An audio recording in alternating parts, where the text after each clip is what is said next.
All right. Let's look at my bank account.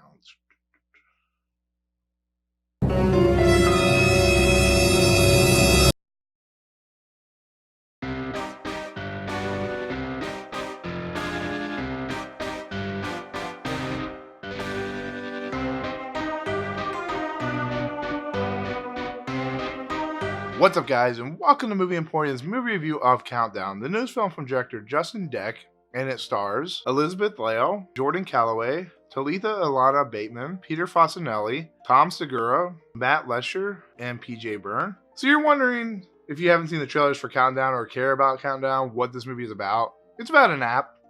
It's 2019, so apps are deadly apparently, and it's about this app called Countdown, and what Countdown does is it counts down the seconds, minutes, years, hours, whatever it is to your death, and everybody has different countdowns, so not everybody's going to die at the same time.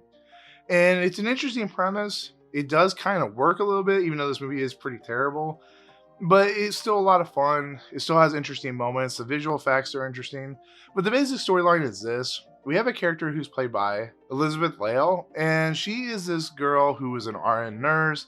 She has just become a actual working nurse, and one day she meets this patient. The patient talks about how this app called Countdown is basically signifying his death and how blah blah blah. I won't spoil anything for you. And so she downloads it herself. She says shows she has 2 days left, so it's kind of convenient because it's only a 90-minute movie, so 2 days is convenient enough. And as things do, like in Drag Me to Hell or It Follows or, The Ring, crazy things start happening and weird things start happening. And she meets this character halfway through the movie played by Jordan Calloway, who's this guy who also downloaded this app.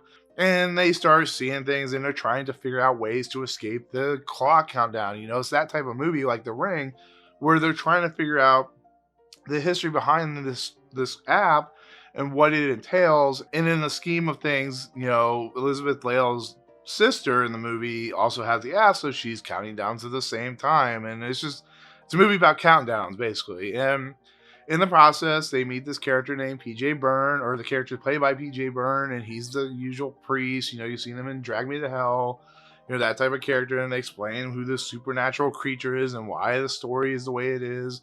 And it's just a story that borrows all these different types of tropes and different types of movies. And it's just what it is. It's another horror film that's trying to make money. And I think it's a little bit better than most horror films, but I don't think it's great. Sometimes the characters do really stupid things. Sometimes they go to stupid places and they act like they can beat the system, but they really can't. It's just that type of movie.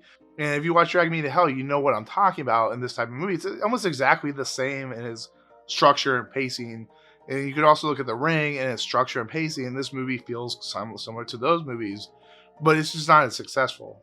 But it's not as bad as Slender Man, so we'll get that out of the way. But then you have the Peter Facinelli character, who's just a scumbag. This is a guy that's just so evil and gruesome and nasty that you just wonder why. He's like a trope, he's a stereotype, and he's not a fun character. I like Peter Facinelli, I think he's a great actor, but he gets stereotyped into like the same characters over and over and over, and it's just not that fun, not that exciting. So like I said, the movie's competently directed, it looks nice, it's the visuals are actually pretty good for what they're worth.